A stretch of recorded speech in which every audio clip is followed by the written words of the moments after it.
bapulusu ba RDC bamwangisi pe bapekisi lelo na Lubumbashi botambwisi ya bai FCC bazali kosenga kobima bwa pasteur Daniel Ngoi Mulunda na boloko. Député provincial Daniel Ngoi Ngej alobi ete ayebite pona nini botambwisi bondima maka na bakunzi bokoki kopekisama.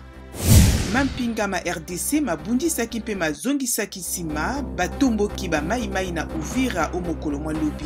Misala mitambolaki malamu te, bateki batekaki te, pite lo bisusu bizali nano bya kokangama. L'armée elobi ete nyonso esili bafandi bakoki kozongela misala mya bango. Likolo bya Afrika ya katikati toso ya se misala kimi lulu mpona bobateli kimia bo mokolo mwa 15 janvier na Ingumba Brazzaville na ekolo Congo. Bokutani boye bozalaki mpona kososola lolenge lwa kosalela mampinga mase ya se. Bokutani boye bosangisaki bakonzi ya mampinga ya ba gendarmerie na ya misala mya bobateli kimia ya bikolo bya Afrika ya katikati.